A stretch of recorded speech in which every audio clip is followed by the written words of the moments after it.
La guerre n'a pas de frontières, alors il faut savoir faire la guerre pour avoir la paix. Le 17 avril 1955, que s'est-il passé entre Beloko Baba et les colonisateurs français? Qui est réellement Beloko Baba Coulibaly? Restez avec nous, on se retrouve juste après l'intro.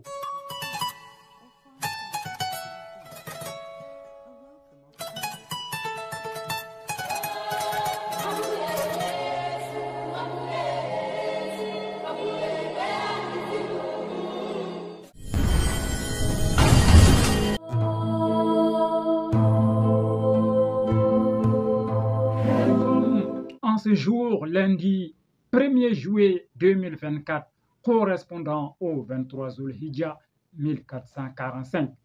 A'udhu billahi minash shaitanir rajim. Bismillahir rahmanir rahim. Alhamdulillahi rabbil alamin. Allahumma salli ala sayidina Muhammadin al-Fatihi lima ughliqa wal khatimi lima sabaqa nasirul haq bil haq. والهدي إلى صراطك المستقيم وعلى آله حق قدره ومقداره العظيم. We will never know where we are going if we don't know where we are coming from. Adabora Ansigila Tuguni Mugudunte Barafosa Boulevenada Rodou, fils de Mohamed Coulibaly et de Naye Baloro Kone. Beloko Baba est né le 11 mai 1818 à Beloko Soba Bamana. Les Coulibaly sont bien entendu les fondateurs de ce village. Beloko Baba va s'opposer aux Français à cause de l'impôt de capitation. Mesdames et messieurs, l'impôt de capitation est un impôt personnel perçu sur tout habitant par tête caput dans des colonies françaises d'Afrique, excepté les militaires et leurs familles et les individus dont leur infirmité ou leur âge les empêche de gagner leur vie. Les infirmes, les vieillards et enfants de moins de 10 ans ou de 8 ans dans le Haut-Sénégal et le Niger. Le Haut-Sénégal et le Niger concernent les territoires qui font partie aujourd'hui d'une majorité du Mali, du Burkina, ainsi que des petites parties de la Mauritanie et du Niger. Recouvrés chaque année sous le contrôle de l'administration par les chefs de province, de cantons ou de villages, ils varient d'importance suivant les richesses et les ressources des cercles ou des villages. En vigueur au Sénégal depuis 1861, l'impôt de capitation est peu à peu établi dans les territoires nouvellement conquis. Cet impôt personnel, mis en place en France par Louis XIV en 1695 dans un contexte de guerre, s'inscrit dans la continuité de l'impôt précolonial.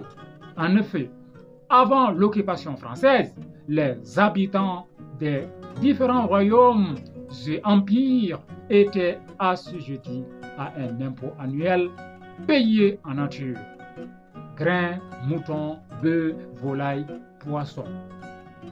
Si cet impôt, perçu par case et non par individu, permettait aux souverains d'assurer leurs besoins financiers, d'assurer les besoins financiers de leur royaume ou de leur empire, il symbolisait avant tout l'acte de soumission des populations. De la même manière, la vocation première de l'impôt de capitation était de faire reconnaître la souveraineté de la France d'une façon tangible.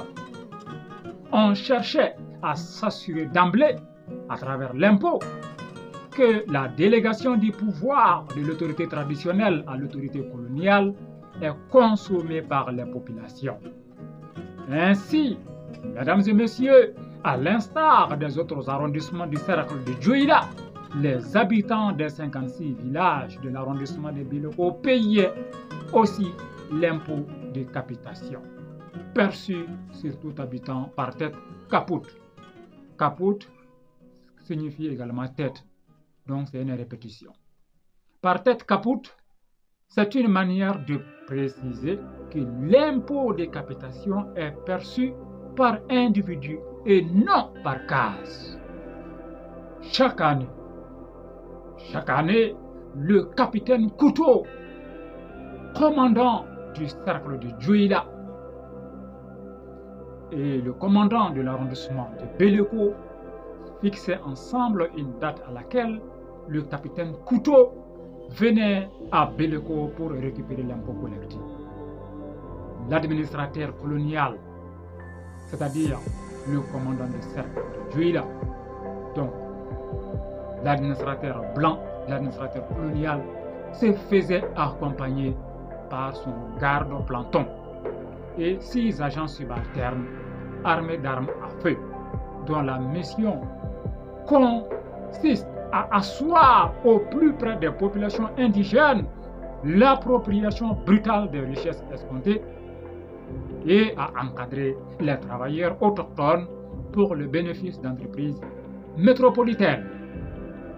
Tous les pères de famille qui n'arrivaient pas à payer l'impôt étaient systématiquement soumis aux pures formes de traitement inhumains et dégradants. Ils étaient humiliés devant le public, un déshonneur total.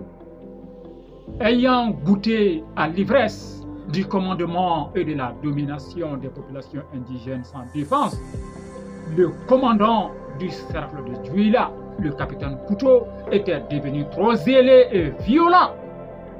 Il avait mis Béleko sur sa liste rouge de mauvais payeurs. Ainsi, d'année en année, la violence augmentait. Les pères de famille étaient de plus en plus traumatisés et blessés dans leur amour-propre. Le malaise était profond.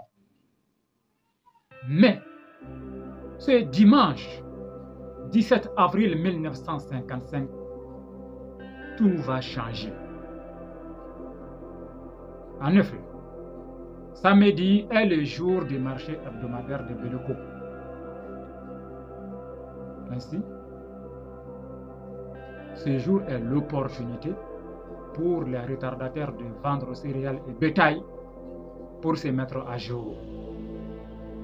En effet, samedi 16 avril 1955, après la prière du soir à la mosquée, Béleko Baba, le guide spirituel et commandeur des croyants, rassura les pères de famille de ne point s'inquiéter par rapport à la rencontre du lendemain. Inch'Allah, dit-il, demain, je vais donner au commandant blanc et à son garde Froco une leçon qui sera inscrite à jamais dans les annales de l'histoire. À partir d'aujourd'hui, jusqu'à mon dernier souffle sur la terre des hommes, les 56 villages de l'arrondissement de Béleko ne paieront plus d'impôts. Les Nazaras n'oublieront pas la date de demain. Béleko Baba a fini de parler et tout le monde est rassuré parce que les gens connaissent la force de frappe de Béleko Baba.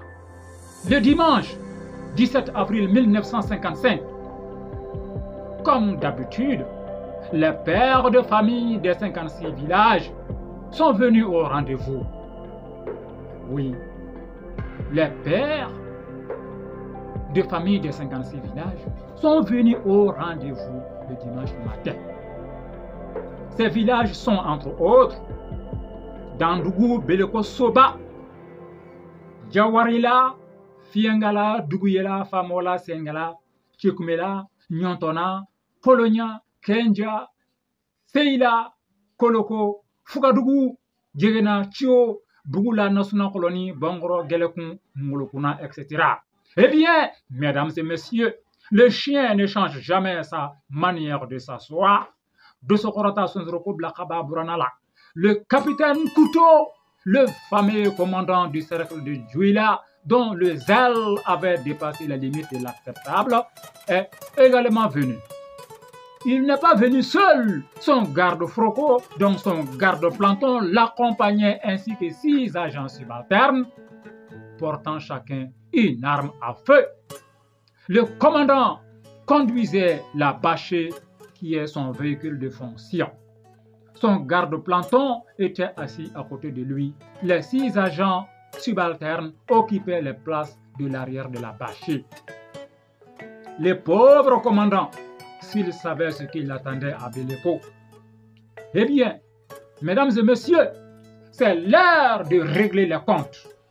Les contribuables s'installèrent sous les manguiers qui sont devant la résidence du commandant d'arrondissement. En face des contribuables, le capitaine Couteau, le commandant d'arrondissement de Béleko et leur garde-planton étaient assis. Juste derrière eux, il y avait les 6 agents subalternes. Mesdames et messieurs, vous êtes sur votre YouTube channel 56 Le Triomphe et vous écoutez votre serviteur, le guide Koulibaly depuis Dabou.